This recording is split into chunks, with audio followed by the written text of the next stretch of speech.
come in and watch this unannounced live stream. And I realize that's not optimal, but it's what I do. And so I wanted to, actually my last live stream ended up getting more views than a lot of my videos do. So I thought I would go ahead and do a live stream and keep going through that magazine box. Okay. And what I'm doing is trying to bring this up on my laptop so I can read the comments better. Disable sound.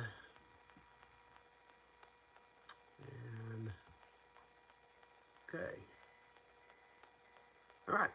Well, that ought to do it. Okay. So, going to start right off. Going to jump right in, and found a Marvel 75th anniversary magazine. I'm going to flip through. This is something that if you're a Marvelite, you don't have. This came out 11 years ago, in 2014. And this is kind of a very cool book. Got a great Greg Land cover on there. Okay.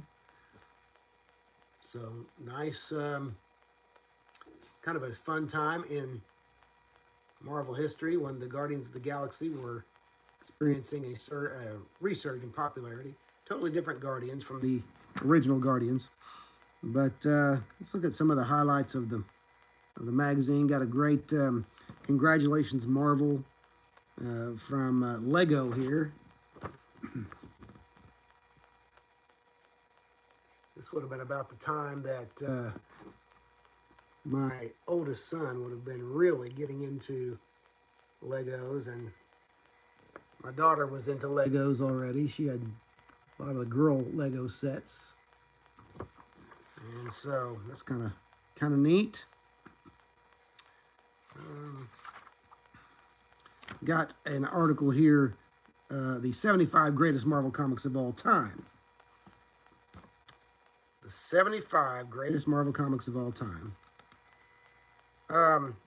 Actually, one of the comics that I reviewed not too long ago, Marvel 2-in-1 Annual number 7, is number 72 on this list. So, you know, that's a good one.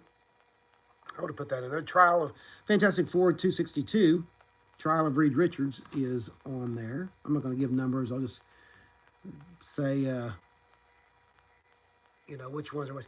My goodness, at number 69, they have Avengers number 4, the return of Captain America. That seems kind of low for that to be Avengers number 4 to be all the way down to 69 on the list. Alpha Flight number 1 is 56 on the list. Come on. I don't know who was making these calls. I'm going to call baloney on that. My goodness. Okay, so I'm assuming that they're building up. Number 1 being the best, the greatest Marvel comic of all time. Let me read to you some of the comics they have that are over or considered more important than Avengers number 4. Well, I could name just about any of these. The Clone Saga, so the Spider-Man Clone Saga. The Kang Dynasty. Avengers, the 1998 title of Avengers, issues 41 through 55. Alpha Flight number 12. World War Hulk, issues 1 through 5. All of these are considered higher up on the list than Avengers number 4. That's crazy. That's crazy. Looks like I'm going to have to retitle this, or title this live stream after this. But after it's posted, my goodness. Just the fact that they put Avengers number 4, the Silver Age reviving of Captain America, below so many modern comics. So many modern comics. It's below Planet Hulk. It's below The Ultimates number 1, which comes in at number 42. hope I haven't misunderstood. I'm guess, and this chosen by readers. It says chosen by you.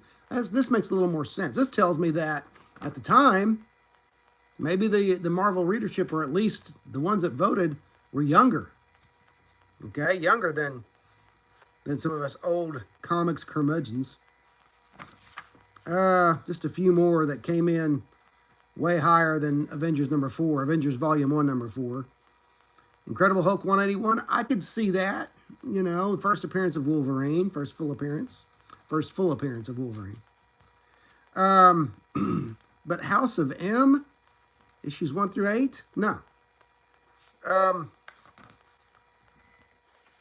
My goodness. Now, X-Men, God Loves, Man Kills, that definitely deserves to be on the list. Not above Avengers number 4. Hulk number 1, Fantastic Four number 1, at 13 and 14, or at 15 and 14 respectively. Sure, those ought to be on there. Avengers number 1 at number 12. Secret Wars, the first miniseries, at number 11. That's more important than Avengers number 1? My goodness. This is nuts. Amazing Fantasy number 15 comes in at number 10. First appearance of Spider-Man. Number 10 on the 75 greatest Marvel comics ever. Make sure of that. That seems a tad askew to me. Greatest Marvel comics of all time. And Marvel's number 1 is number 8, where Amazing Fantasy is number 15. It's messed up.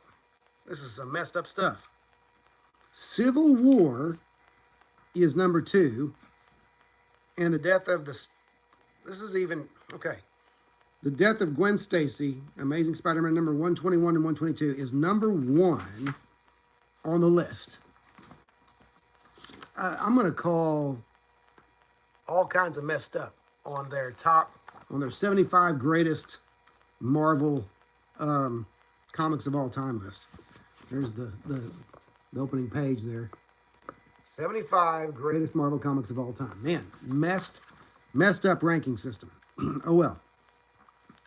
I mean, my goodness, where is that? Captain America Comics number 1. I've got a big photo of it here, but I don't even see where it comes in on the list. This is weird. Maybe this is a column of also rans. Let's see. This is crazy.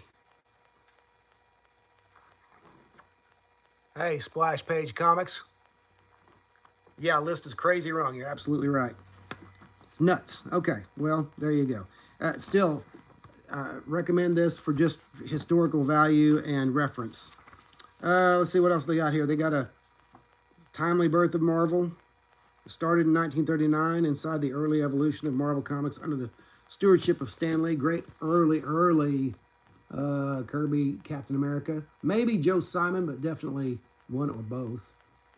Okay, but I'm going to say Kirby, early Kirby. Wait, Simon just wrote. Okay, never mind. Forget that. That's Kirby. That's great, though. That might be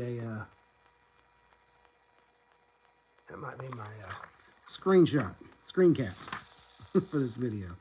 Got a article here about the non-super characters. There were heroes, but none of them were super during the rise of Timely. Got a picture of Patsy Walker on there. I don't have a single Patsy Walker comic. Not one. Maybe you do. Okay. Talks about the Black Knight in there. Talks about well, there's a few others. It talks about the post-war blues, the downturn of comics after World War II. Not sure who. I don't remember who this illustration is by. This has a 75th anniversary interview with Stan Lee. I'll definitely go back and read that. I think this is one of those magazines that I bought and didn't. I just flipped through it because it was historically significant, you know, and I wanted it. I'm going to have to go back and read a lot of this, but 75th anniversary interview with Stanley. Stan, it's 2014 and Stan is still the man. Here's a great illustration of homage of Amazing Fantasy number 15, Spidey and Stan. I'm not sure who drew that. No author listed. All right. Had to reprint. They went ahead and reprinted. My goodness, that's interesting. They reprinted in magazine size this old classic Charles Atlas ad. You'll know it when you see it. Okay. The day some kid became a man. Okay. Just, I don't remember the kid's name. What was it? The day. Well, there used to be a caption. The day. Oh yeah, the insult that made a man out of Mac. There you go. There you go. Okay, so the insult that made a man out of Mac. Click here. Keep my didn't have my do not disturb on. Okay. This is a kind of a cool magazine. Lots of good stuff in here. Lots of great illustrations. There's a John Romita Sr. panel, you know, with Spider-Man and Daredevil tangled. Wasn't the first time they met, but I was pretty sure Ditko penciled that one. Interview with Walt Simonson. I'm just kind of letting you know what's in here in case you want to go back and find it. Go back and find this magazine. I'm sure you can find it on eBay, or maybe you can find it at your comic shop. Who knows? Event Horizon, the crossovers that defined the Marvel Universe. Kicks off with the Avengers Defenders War. Of course, that was definitive. Okay. So, you have the Evolutionary War, Inferno, Marvel Superheroes, Secret Wars 2, Atlantis Attacks, Acts of Vengeance. I really liked Acts of Vengeance, and I used to have a John Byrne poster. I want to go back and get it, but some of these promo posters are ridiculously overpriced online. But it was a John Byrne poster with broken Captain America's shield. I think there was Thor's broken hammer. I think there was maybe Hawkeye's bow and arrows. And they were all there. Hey, what's going on, comics fan? What's up, Bulldog? Death of Jean DeWolf was not in there. Was not on the list. All right? Was not on the list. Neither was Gang War, for that matter. Anyway, this Acts of Vengeance poster had all these broken items were at the feet of all these different villains who were recognizable by their boots or shoes or whatever. And I missed that poster. If I had that poster, it would be, boom, framed and splashed up on my wall today. All right. Let's see. Cover to Wolverine and the X-Men number 1, 2014, pencils and inks by who? Mumard Azrar. In 2014, he was one of Marvel's young guns. I don't even know who Mahmoud Azrar. Turkish gentleman. And there's a great... did Acts of Vengeance have a conclusion? Doom was involved. Who else was involved? The Wizard was involved. I remember there were several different villains involved. But I don't remember... I just don't have any details. Anyway, Mahmoud's X-Men illo there, black and white. That was nice. Yeah, I don't remember much about Acts of Vengeance, except I really liked that poster. Okay. And so anyway, lots of really interesting stuff in this anniversary magazine. Trying to make sure I don't miss anything. Oh, toying around with the Marvel Legends. Okay, opens with the big Hulk foam fists that were marketed. Now, my boys, when they were little, they didn't have the foam fists, but they had the fabric stuffed fists of the Hulk fists that made crashing sounds, and I think roaring sounds. Yeah, I love posters too. Splash Page. I've got a lot of. I did a video a while back, a couple of videos. I don't even think I finished them all, but of all my promo posters from the last 30 years, still have them. Just not nearly enough wall space. I would literally need to have a large building, okay, just for poster space on my walls. But I keep them because they're cool. There was a day when I would subsidize my comic book habit by selling just a few posters online now and then. Here's some pictures of some old Migos and Fantastic Four, and then Spidey and his Spider-Mobile. Very cool stuff. So, you know, very nostalgic book or magazine. Sold 11 years ago. Don't know what you could find it for now. Oh, see, now they're going way back with these single color plastic figures, and they only have a picture of Spider-Man here, the actual figure. Some of you may not remember those. I do. I had a couple of those as a very young kid. Okay, and then there's the kind of an illustration of all of them that they had. But see, also, I think they did some Universal Monsters figures of those as well. These were 60s era toys, so pretty cool. They also have something I never had any of these, never really had an interest in these, but they have the Secret War smaller toys. I was old enough, I was young enough, I was still playing with action figures. But I remember I still had my Migos. I didn't want these smaller Marvel figures. They wouldn't fit with my Migos. Why would my large Migos would stomp the crud out of them? So why would I even bother? All right. So anyway, that's pretty much the cool stuff. They end it here with a Marvel Studios building a new universe, and they go through the Phase 1, Phase 2 movies.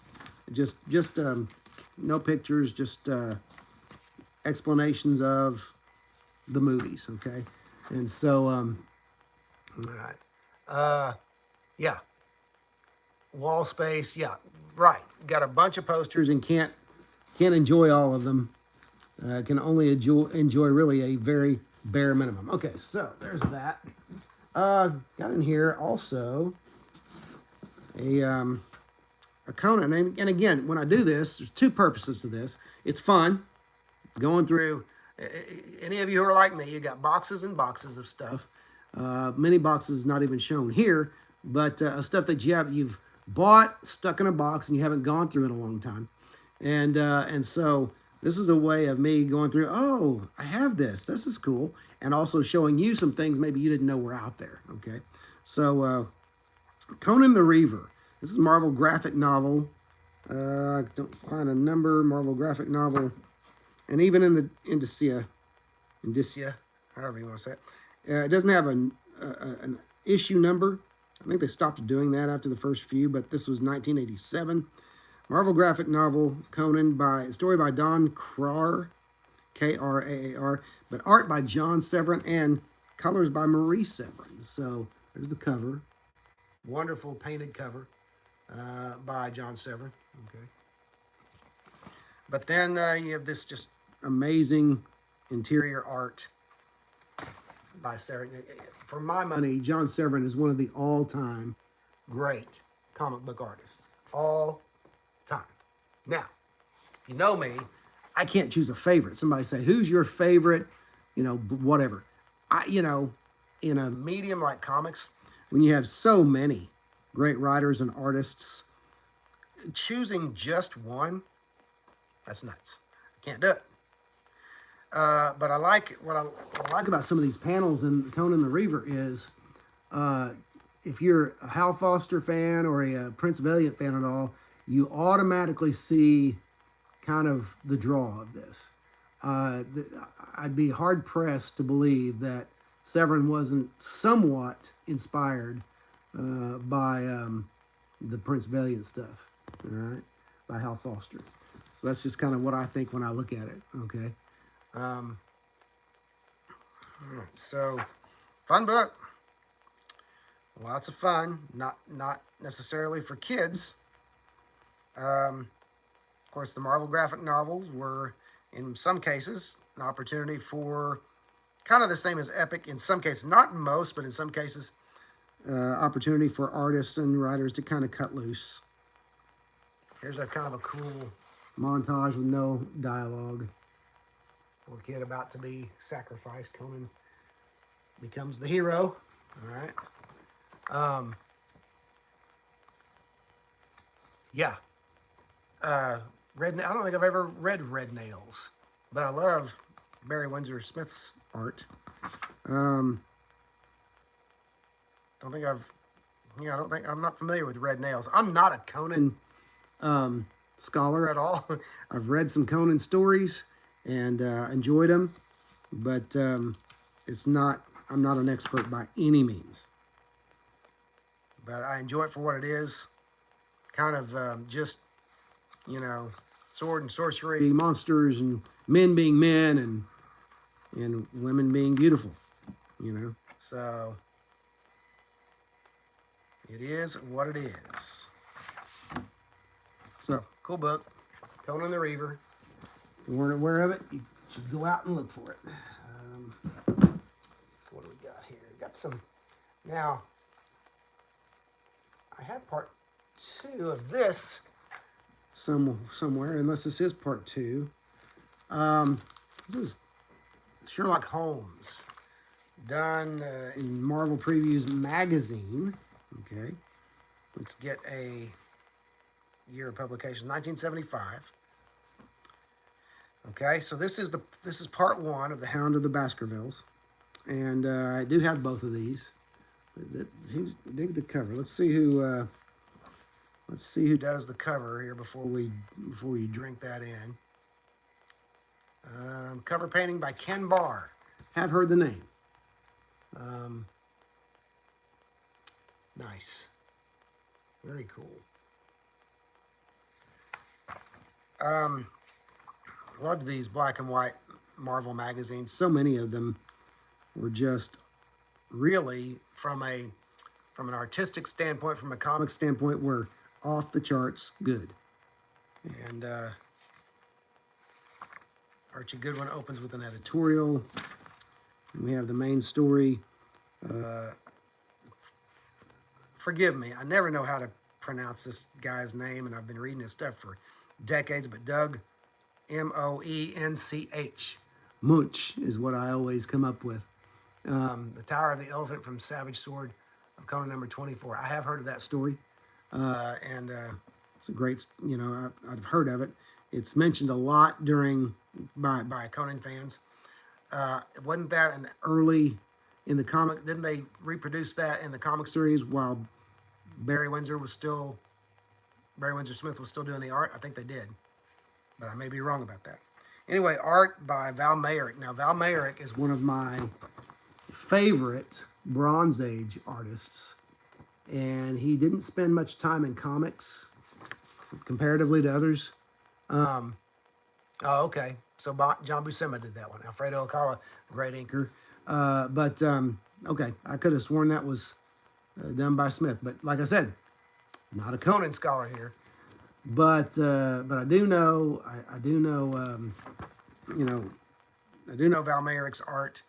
I liked the stuff he did in Supernatural Thrillers, the Mummy stories, and he left comics relatively quickly and went into illustrating for fantasy games and trading cards and magazines and other types of things. He came back and forth into comics.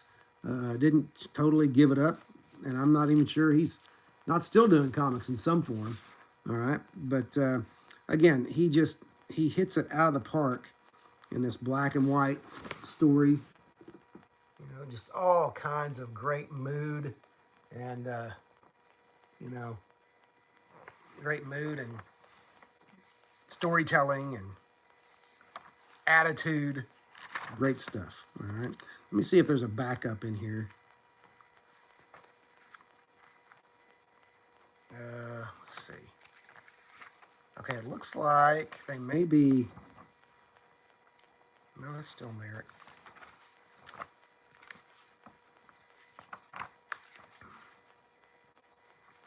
Yeah, they just break it up into parts. Look at these, but look at some of the faces. Look at the terror on this face. Merrick was just a master. Okay, so Smith did the story first in Conan. It was redone for Savage Sword. Okay, thank you for that. Appreciate that. All right. So I love the expressions of Merrick's characters here. Okay. Here's a cool ad. Here's a cool house ad for the World of Marvel black and white magazines. Marvel Previews, Sherlock Holmes, Doc Savage, Deadly Hands of Kung Fu, Crazy, Planet of the Apes, and Savage Sword of Conan.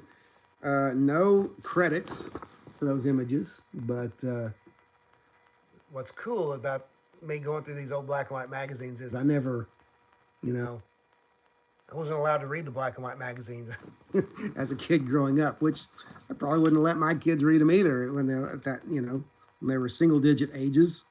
But so anyway, so now this looks. There is a backup story in here. Well, no. Nope, it's not backup. This is one big long story by Munch and Merrick.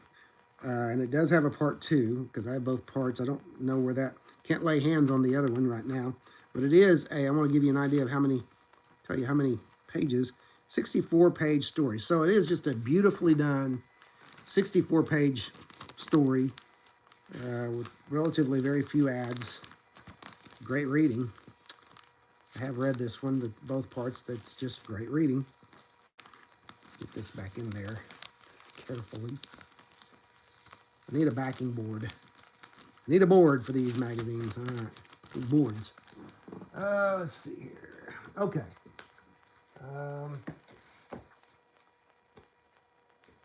Here is another Marvel preview book. I didn't say what issue that one was. This is issue number 22. A saga of epic beauty by John Buscema and Doug Moench. All right. This is Merlin. There's a great cover painting. This one I don't think I've read yet. I missed Doc Savage comics. Oh, by Dark Horse. I was gonna say I missed the old Doc Savage comics that Marvel did. Yeah, I didn't read any of Dark Horse's Doc Savage. Can you tell me who did the art on those? I'd be curious to know. Earl Norham did the cover here. And I think that's the first time I've ever heard his first name. I hear of Norham covers, but I've never heard Earl. So I just learned something. Whether you did or not, I just learned something.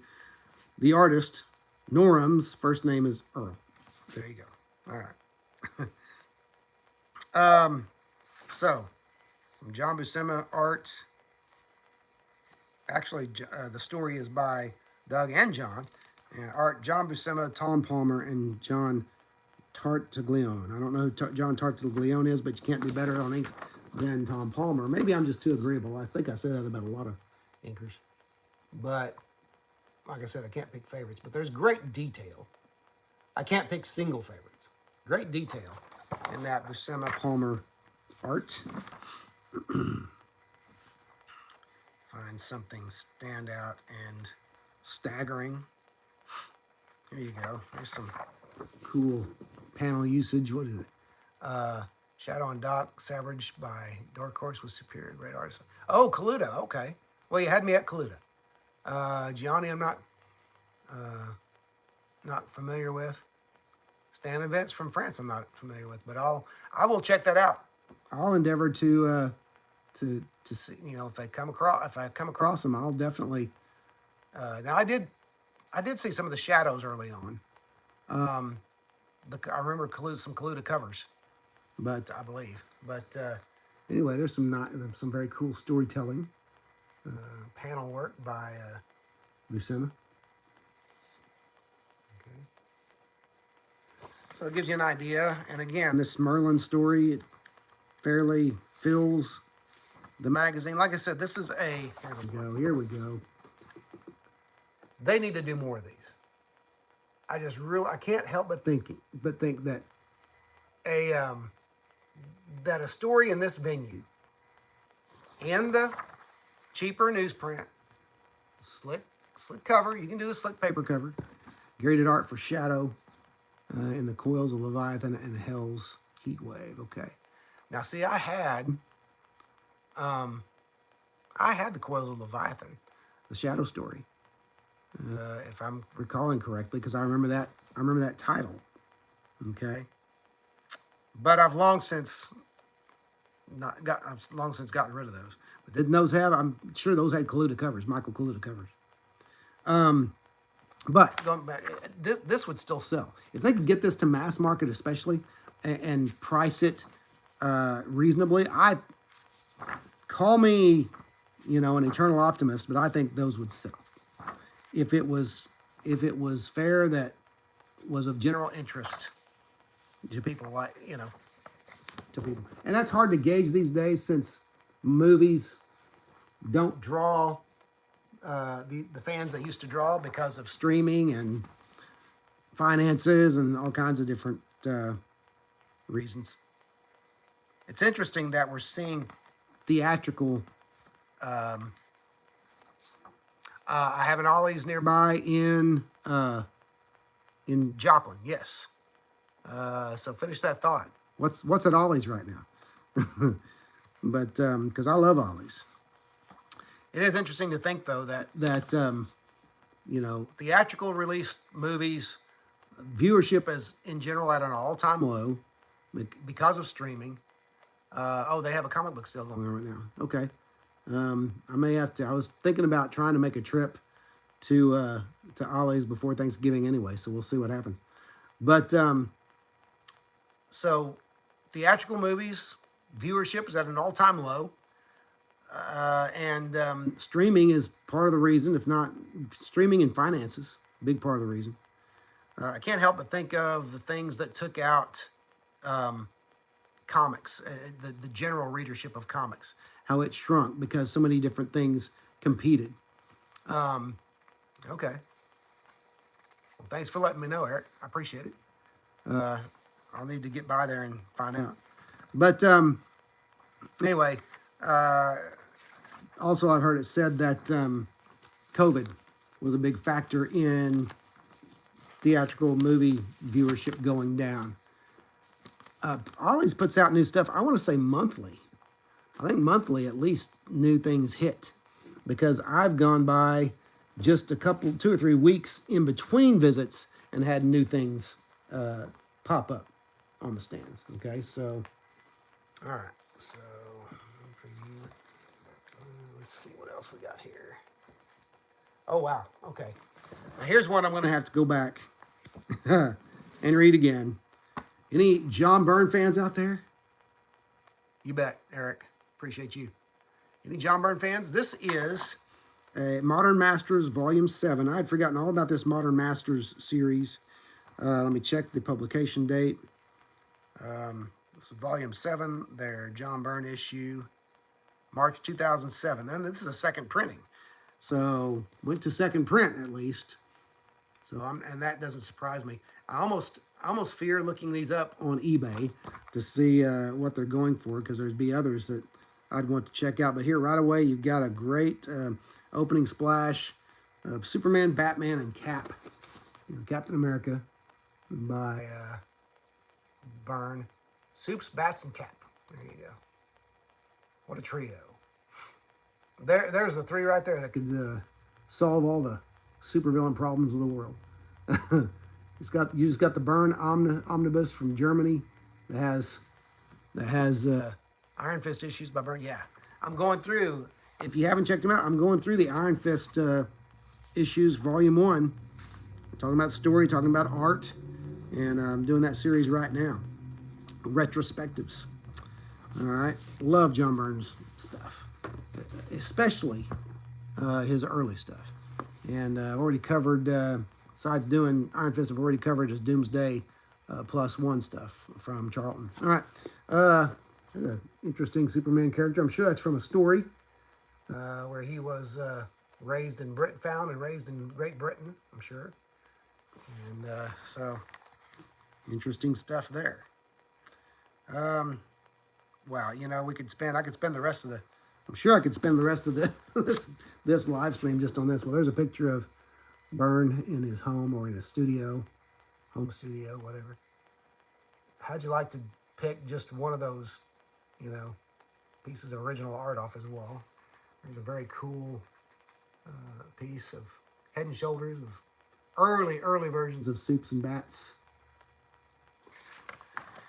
Cool stuff.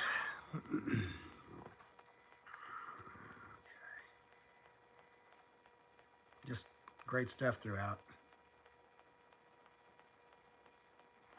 Let's see if what's striking.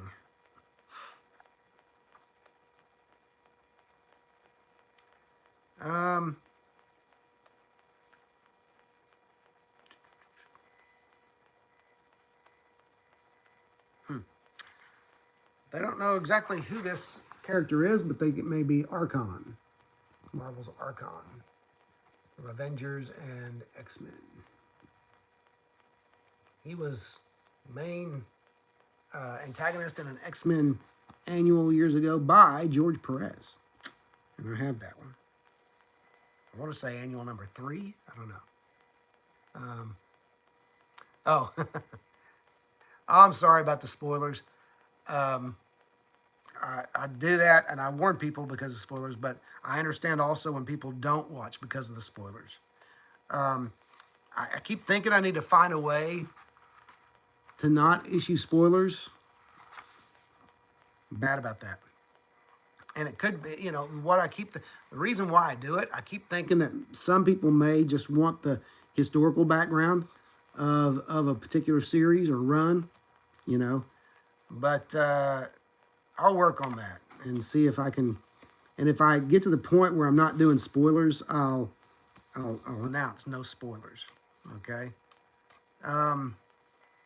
But even the panels, some of the panels I give away, or that I show, okay, good deal. I appreciate that. Watch them after you read the omnibus. See, I think even showing panels could give away some spoilers. So, and of course, as you know, some cliffhanger panels or revelatory panels are going to be shown because of the dramatic nature and the amazing art. Here's by the way, here's a sketch of, let's see, Iron Fist convention sketch from 1975. That's very cool.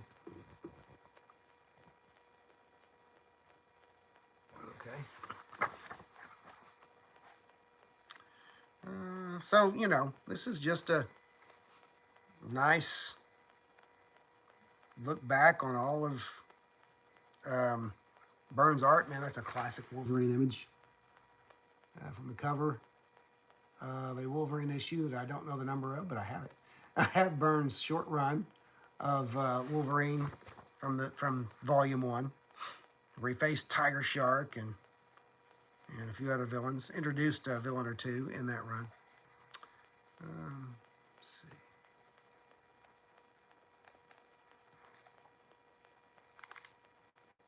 I'll tell you, there's a very cool unfinished Justice League piece. I'll tell you a John Byrne series that I think is, to this day, underrated. That's his Namor the Submariner series. I thought that was very well done.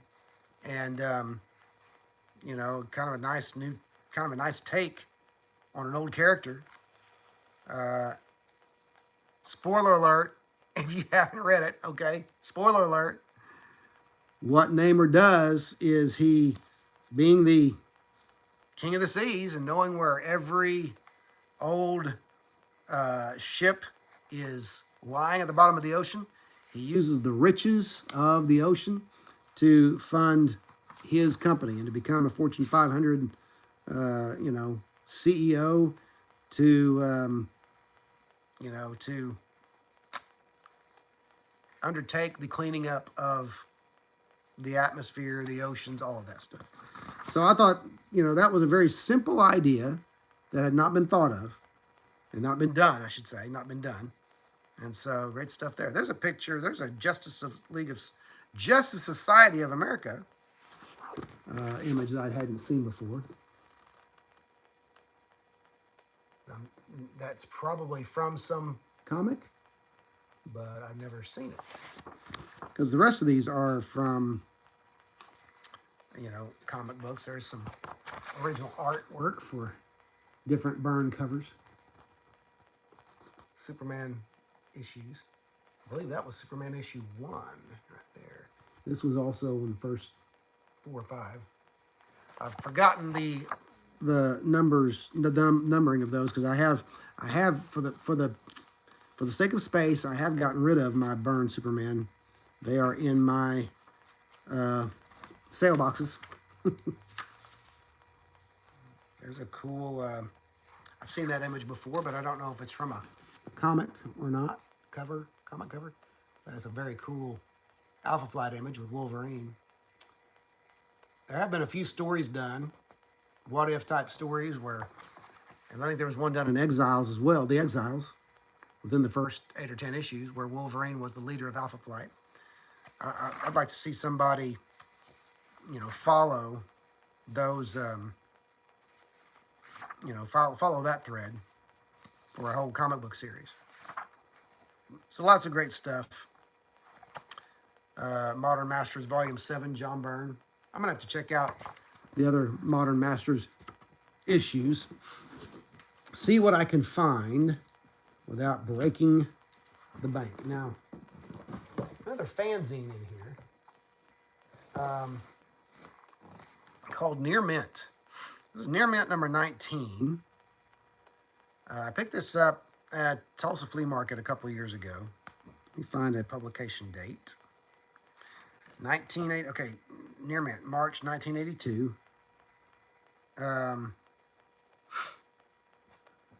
So it's a Hal Foster Prince Valiant issue. All right. And you have a Prince Valiant image on the back by a fan named Bob Goodbread. You know, fan art.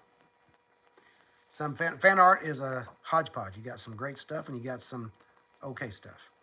This is mostly text and scholarly commentary with some very cool Foster black and white images in there. Of course, Prince Valiant being a you know, newspaper strip for so many years. No shortage of black and white panels, obviously. Okay.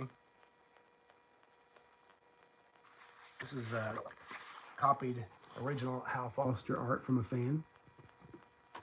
Hal Foster was a master. I have a hardcover book up there in slipcase about Hal Foster and his life and upbringing and career and his time with Prince Valiant. That's so cool. If you are a true, I believe the comic art obviously is a different type of art. But if you are a comic art fan, you are an art fan. You are an art appreciator. If you are a comic art appreciator, you can appreciate good art in just about every realm. And so, you know, Prince Valiant, Hal Foster's Prince Valiant was world class by any, you know, by any judgment of art. And so, so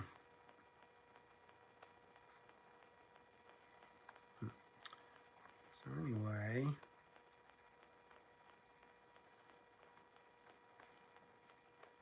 oh, we've also got some reproduced Wings comics cover. Not this is, it's not all Hal Foster. We've got some stuff in here about Stan Sapolsky and let's see, who else did I see mentioned there? Um, there's some other. Well, Stan Sapolsky is in here, but I know these aren't. I don't think these. Yeah, okay. Bob Lubbers. It's a Bob Lubbers Wings comics cover. I don't know a lot about Lubbers. I know he has a fun name. Bob Lubbers. Okay. Jack Bender. Well, okay. We know Jack Bender. There's some great early illustration. Football player by Jack Bender. Okay.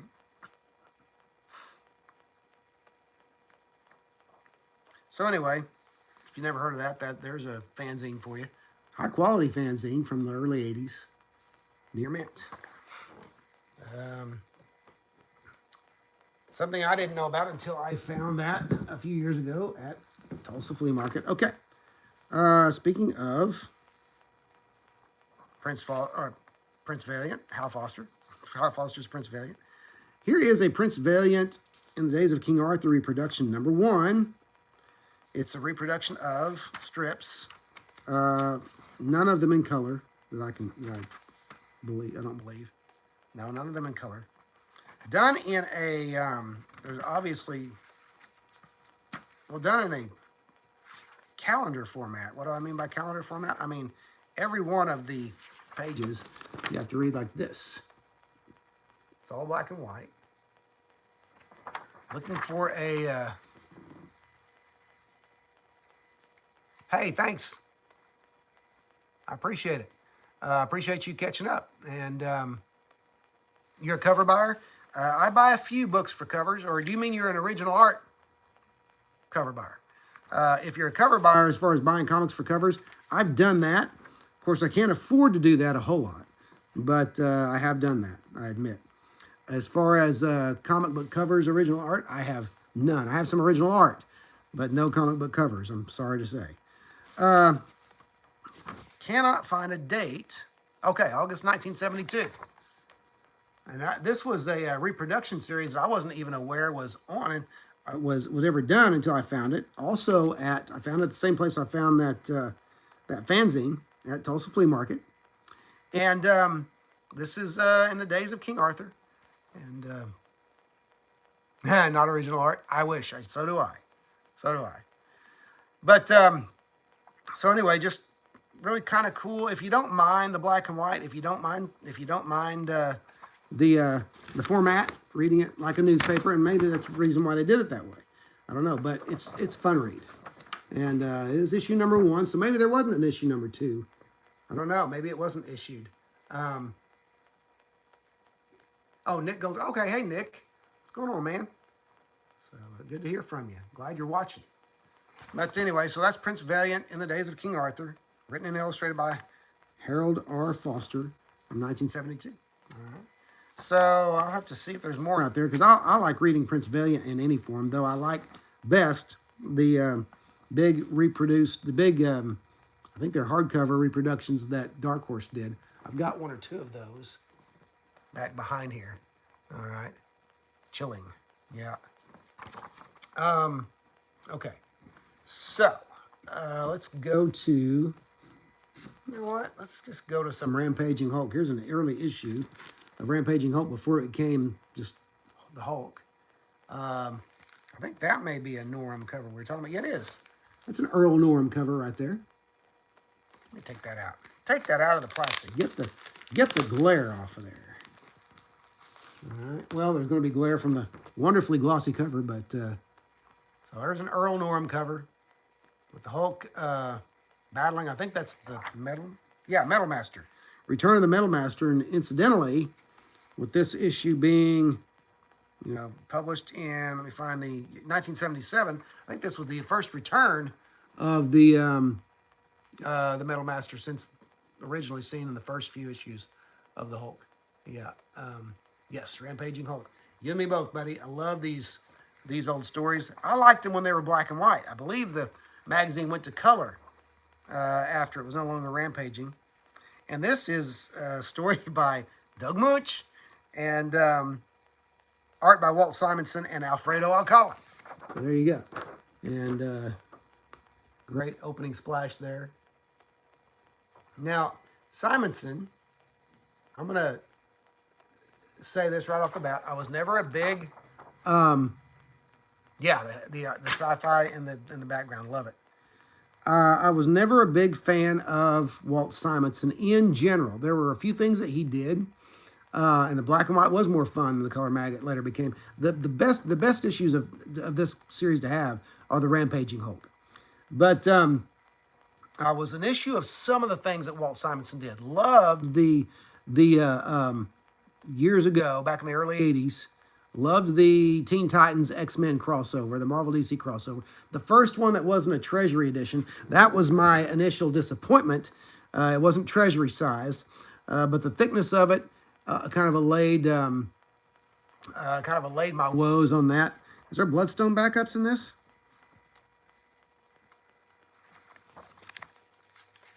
Ooh, you're right.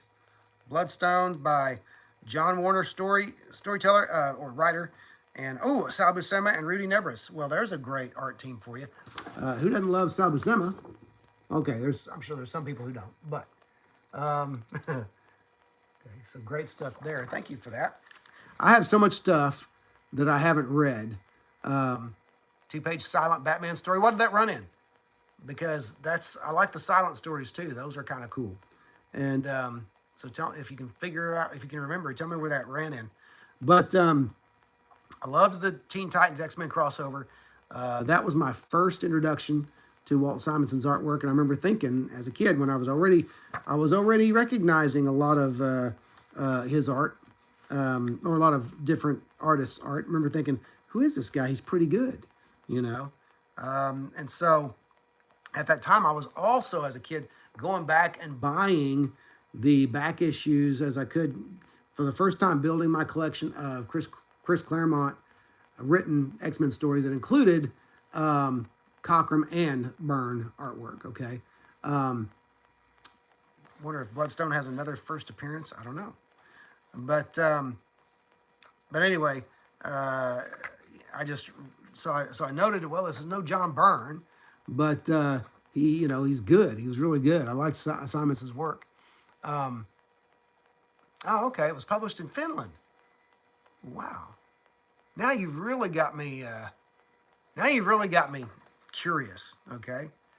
Okay. Here's a great 2-page splash of the Hulk delivering the coup de grace to Metal Master. Marvel Presents 1 and 2. That sounds right. I have it somewhere, but I don't keep really good tabs on Bronze Age first appearances. Yeah. Before Guardians of the Galaxy. Okay, 2-page splash by Simonson. This is really nice. The Hulk finishing off Metal Master there. There you go.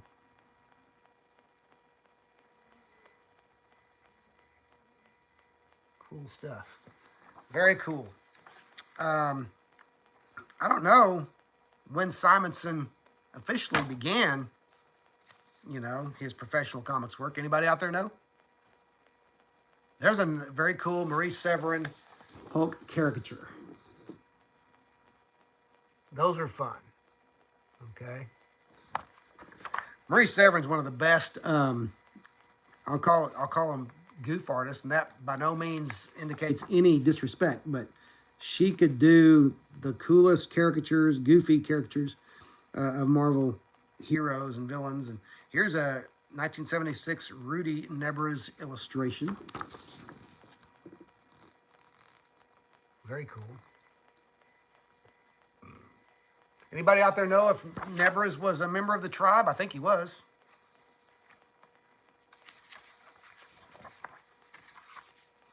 So that was a Bloodstone illustration. Then you've got the Bloodstone story in here by Buscema and Nebres. Cool stuff. This is one of my few early issues of Rampaging Hulk. I slowly try to. Here's why my collecting goes so slow.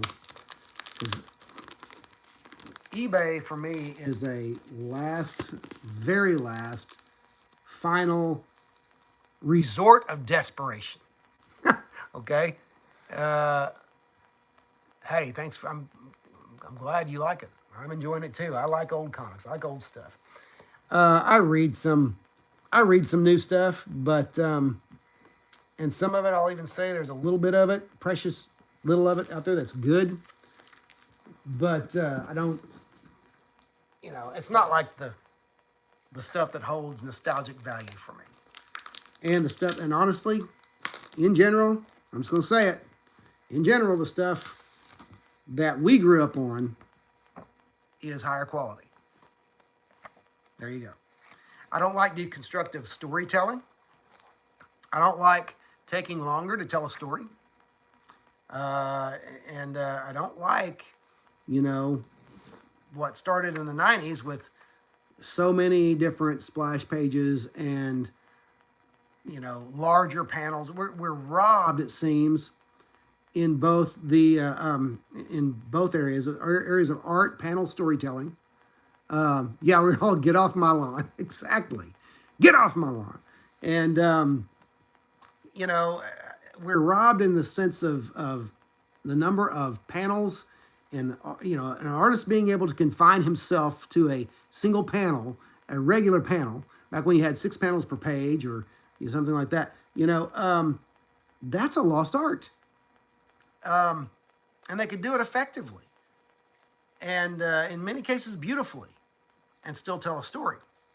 But also from the dialogue aspect, there's no more word balloons in new comics these days, it doesn't seem. And so we miss so much inner goings on of a character. There's not as much dialogue balloons. There's not as much going on. That's interaction. That's character interaction. Character introspection. All right? Okay, so enough of that. I'm an old man, and I like my old comics. Here's a Rampaging Hulk number 5. With that amazing Jim Starlin cover of the Hulk and, the Submariner there. Now, here's the thing. You see this jawline? You see these gritting teeth? Even though I love him, and I love Jim Starlin's work, I see, in hindsight, I see both Thanos and I see the Grand Papal. Yeah, that cover is awesome. But the Dreadstar, the main Dreadstar villain with the white skin, the Grand Papal, or Papal or whatever, Grand Papal. That's what I see. But it's that Jim Starlin jaw and chin, okay? And so distinctive and so wonderful. Okay, and so now here's a Rudy Nebra's inner front inside page. This is great. Great moments in Hulk history. Talks about the fall of 1962. Let's see what we talk. Oh, we're talking about the first interaction with, or the first meeting of the Hulk and the Circus of Crime. Okay, and it has the Hulk here by Rudy Nevers punching out an elephant. Look at that. Look at that work. The line work, the depth, the detail, the coloring, the shadowing and shading, and good grief, just see now, who does that today? Name me one artist who does work like that today, who does interiors. One. If there's an artist who still does work like that, they do covers. That's it. And it's tell us more, Tom. And it's sad. Tom, my father was a your father was a press man that printed those Rampaging Hulks at Arcata Graphics in Buffalo, New York. Dude, you're like near royalty. Thank you for watching and commenting on 4Color Commentary. That's awesome. The Atomic Comic Pile. If I'm not subscribed to you, I will be after this live stream. Yeah, he also printed the Kiss comic with the blood and the red ink. Dude, that's comics history. Kind of morbid comics history that they did that, but it's still comics history. I'll say wonderfully morbid, okay? But yeah, serious royalty. Yeah, that's right. Dude, welcome. The Atomic Comic Pile. All right, whether I'm subscribed to you or not, and I'm subscribed to, if you're like me, you're subscribed to a lot more channels than you get to watch of all different types. I heard they accidentally got confused and didn't get the right ink put in that comment. I've never heard that, but it's anything's possible. There's also, with something like that, there's bound to be a lot of myths and misinformation going around about that. But I believe the blood being put in the ink. So anyway, that's kind of cool. But I'll be shouting you out, Atomic Comic Pile. There we go. I'm reading, as I said before, I'm reading on my computer screen because I couldn't have, it's just easier for me. So anyway, that was a great piece by, I always want to say Alfredo Alcala, by Nevers, okay? That was actually, it might have been John Buscema and Rudy Nevers. All right, this is going to be tough. I think that's John Buscema and Rudy Nevers. Take a look at that. If you can see, let me see where that little signage down there. I think it's John Buscema and Rudy Nevers. I didn't mean to take anything away from Buscema. Okay, because now in this one, in this story, you've got this great recolored this in a prologue. See, they've done this tiny white print on top of black ink. I think, though, that this is a re-inked Jack Kirby piece. It's obviously Jack Kirby, but re-inked and redone for black and white. So that's on the prologue page. Kind of cool. There were some limits, though, some serious limits to the black and white printing process back then. Another Doug Moench story with art by Keith Pollard and Alfredo Alcala. Now, Keith Pollard doesn't get a lot of love. Here we go. Here's a great double page opening spread. But I loved Keith Pollard. I fondly remember Keith Pollard for his work, his Bronze Age work on The Amazing Spider-Man and the Fantastic Four. During some of my formative years in comics, he did the work. He did several issues of Fantastic Four before Bill Sienkiewicz took over for 10 or 12 issues, and then before John Byrne did his first run on there was kind of short. It was good, but then before John Byrne got Fantastic Four to just do pretty much whatever he wanted. Yes, it was. He was good on Spider-Man and on Fantastic Four, and lots of fun. So very, very cool, very nostalgic for me. Okay, so here's some General Pollard art here in the panels, and solid stuff. But here's the thing, even back then, and I would say, Pollard on those two titles were great. He was great. Everything that an artist does, however, doesn't hit. Even the best artists, everything they do doesn't hit. If we took the time, he was fire on Spider-Man. His FF work, there was a few issues there. I'm trying to think of the issue numbers, and I can't. It was before issue 200, but it was the issues where, where it's a scroll story, and Reed and Ben are aged by the Skrulls and fighting in the arena. All right. Keith Pollard probably drew more characters than anyone ever because he did all of those loose leaf official handbook books. I'd forgotten all about that. Okay. He was a nice person. He was nice in person too. I assume you met him. And Wolfman wrote those issues with Pollard on the art, and that's probably part of what made the stories so great. But so I enjoy Pete Pollard's work. All of that having been said, you take this, and this is not going to wait for everything I'm going to say before you think this is a slam. This is not as good as the John Buscema stuff, inked by Nevers and that kind of thing. However, it's still great. Now, how many artists today can you say are maybe mid-tier modern comics, but their art is still very good. Okay, that's another rarity today. There seems to be a few great artists who do great work, who limit themselves to covers or whatever. I understand that Arthur Adams, of course, he's been a long time just a cover man. There was somebody else that I just recently read. Oh, Mark Bagley. I always liked Mark Bagley's art for its manic style, very action oriented. Okay, known most famously, of course, for Superior Spider-Man, the first 100 issues of Superior Spider-Man, Volume 1. No, not Superior Spider-Man, what I'm saying, Ultimate Spider-Man, I'm sorry, Ultimate Spider-Man. But he's another one that is trying to just do covers now.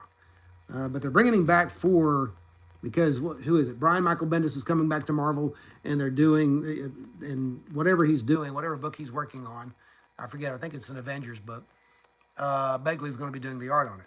So anyway, so my whole point on that was Keith Pollard was a great artist, but the pool was deeper back then. He was a very solid, good, enjoyable artist. But then there were guys up the ladder from him. There were guys down the ladder from him. He was what I'd say for the most part mid-tier, but still enjoyable, still good. Still, there's stuff he did that I'm totally nostalgic about. So that's what I'm saying. Hopefully it doesn't come across as a dig, because it's not meant to be. Here's a great one-page splash of the Hulk bopping the Submariner.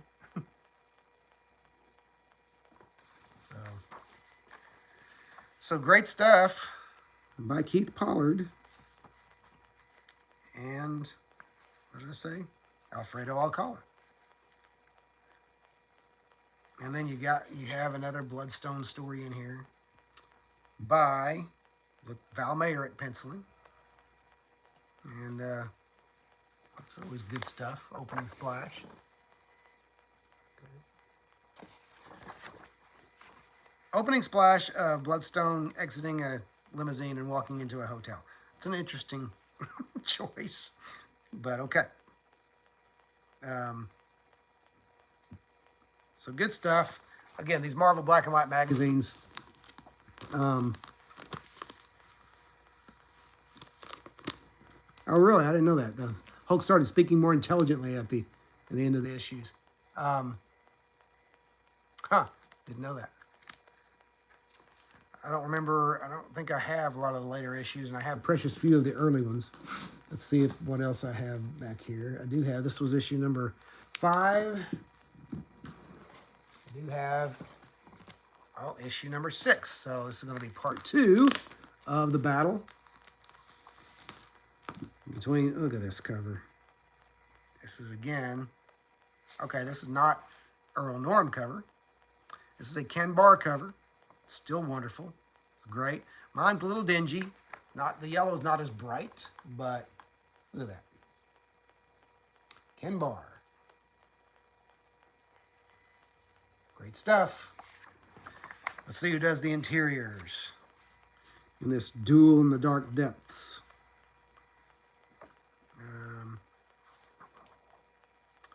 Al Milgrom frontispiece, inside front cover. That's all right. I mean, it's good.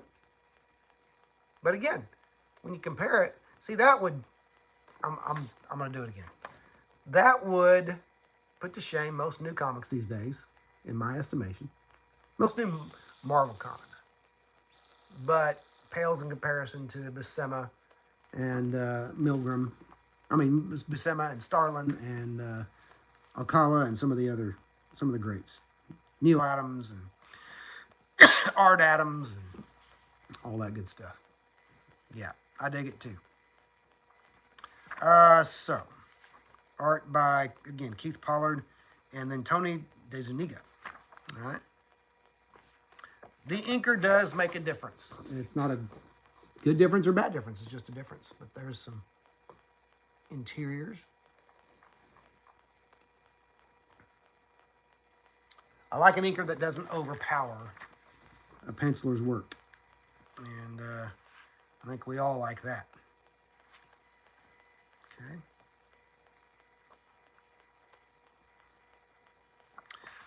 Hulk in an undersea breathing suit and apparatus. There you go. Gotta love it. Let's see what's going on with the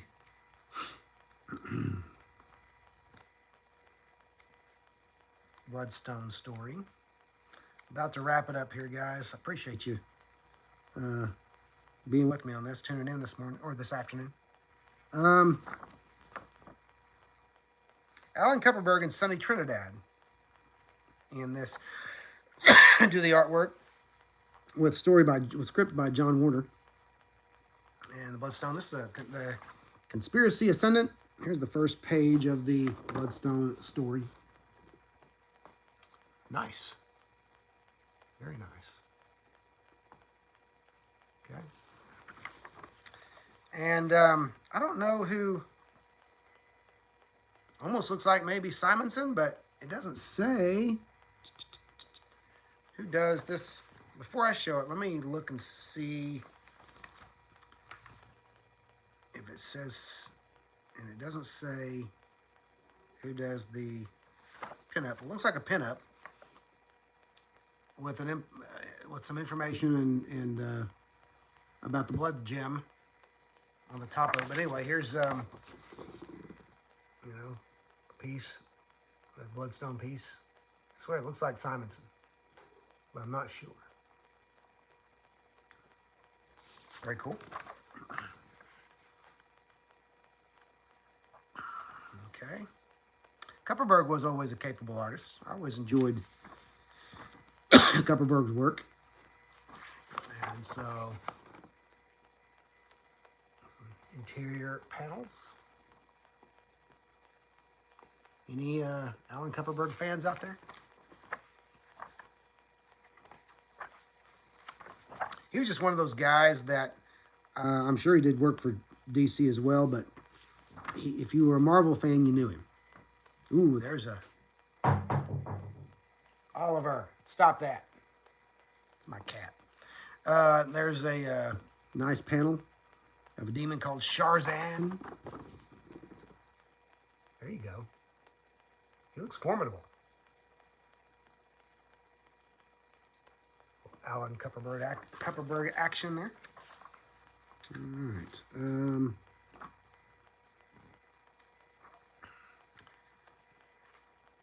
Okay. Looks like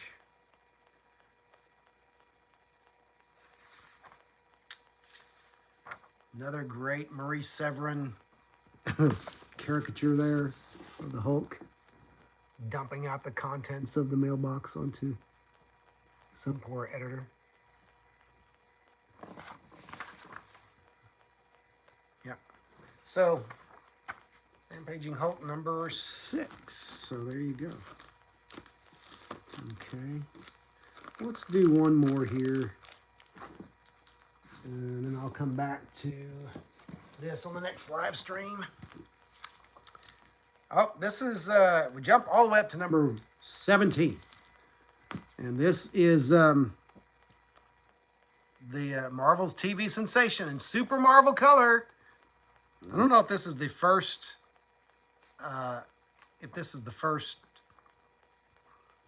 issue in color or not. I really don't. It is, though, another Earl Norem cover. Okay. Not a lot of action, but still a great Hulk cover. All right. By Earl Norem. The Earth's mightiest superhero rampages. Now that he's seen you, pray that he's on your side. And what do we have? Okay, we have... is there a frontispiece? There's a frontispiece by Gene Colan and Bob Wyacek. In color. Not that there's anything wrong with that. It's actually not bad. Not bad at all. The story itself is,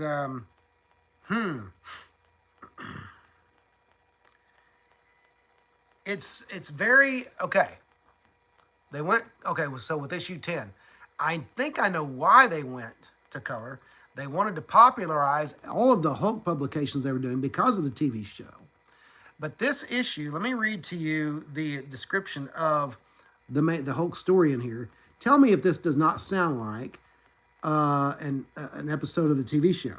Jason Strack, the classic figure of the hunter, fearless, virile, cunning. His awesome trophy gallery boasts the head of every wild animal on Earth except one. One Strack now stalks through dense jungle and sprawling plain, one called the Rampaging Hulk. Now, here the Hulk has faced off against the Metal Master, the Submariner, in other publication, the Rampaging Hulk publication, the Avengers. And I have that issue around here somewhere. I'm going to look for more magazines before my next live stream. And now his main antagonist is a big game hunter. That big game hunter, get out of my box. The cat just, you probably saw that. Cat just climbed into my box that has some DC moon glasses from the 70s. It's okay, they're wrapped. He can't hurt them. But I keep him out of that box for that reason. And he just crawled in there. Stop scratching. No. Gosh. Okay, that's my life. So now Oliver going to jump, right. So now the antagonist is a big game hunter. He better have a nuclear-powered cannon of some sort that he got from Gamma Base to take the Hulk out. But that's my point. Very influenced, I think, by the TV show. But here is a great Ron Wilson, Alfredo Alcala opening splash. Okay, I like Ron Wilson. Ron Wilson was more than capable. He was a talented artist. Gave Marvel 2-in-1 a very long-lived look about it. Okay, and so again, it's not. Oh wow, this is not bad. Again, I'm comparing this stuff to what comes out these days. I'm not comparing it to the earlier black and white of this series. I'm comparing it to what comes out today. Oh, another thing. Doesn't seem like a lot of artists do today. Backgrounds. Okay. Backgrounds are wanting. Okay, so here's a bunch of guys opening up on the Hulk with just regular guns, regular bullets. And the Hulk actually looks like he's flinching in pain, even though it doesn't stop him. I really think that's influence from the TV show. And I think this was an attempt to get more people interested, again, the mass public, the general public, interested in comics again. Of course, it's no secret that Marvel's magazines were meant to do that. Get more adults involved in reading comics. Here's the Hulk fighting a rhinoceros. Okay. All right. So he finally does dispatch the creature, but it takes multiple blows. Again, seems to be like a weaker Hulk. So, go figure. But anyway, it is what it is. And the next story is a Moon Knight story. Script by Doug Munch and art by Bill Sienkiewicz and Klaus Janson. Unbeatable art team there. You can't, I think the Moon Knight stories also started, someone tell me, I think the Moon Knight stories started before they colorized the book. But I'm not sure about that either. But there's the opening splash. So great stuff there. So again, if I sound like I'm disappointed with the color issues, I'm not. They're far superior to most of what's offered today, but only inferior to the black and white stuff that came before in this series. So there you go. But man, I'll take them in a heartbeat, and with no apologies. Oh, there's kind of a cool next issue blurb. Next issue, a poignant tale of pathos and piracy amid the wonders of the mysterious desert isle, starring the rampaging Hulk. Castaway. Pirates. Pirates. And then the stunning return of the mysterious Moon Knight in his most searing saga ever, a horror from the past reborn to stalk the late night streets of New York, and only Moon Knight can stop it. Shadows in the heart of the city in the 18th issue of the Hulk. So there's a very cool, company ad. And then Epic Illustrated, an ad for Epic Illustrated. Okay. So the glory and the grandeur that only Marvel could create. No, no more Severin caricatures. But we do have an ad here about the Hulk newspaper strip. Full page.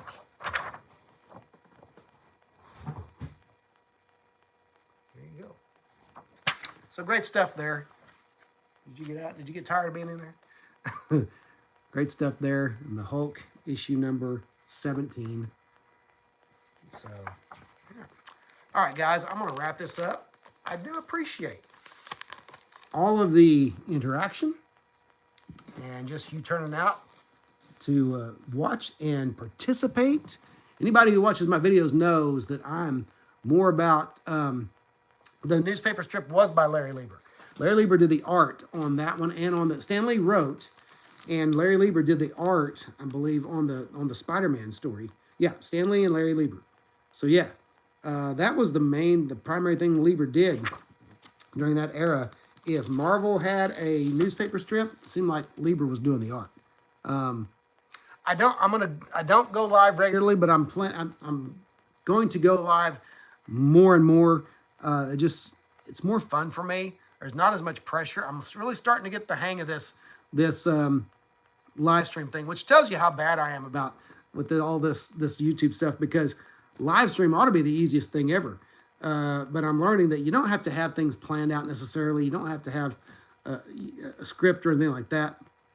You know, the videos I do about the retrospectives and the affordable firsts and all of that, I try to do those within a certain limited amount of time.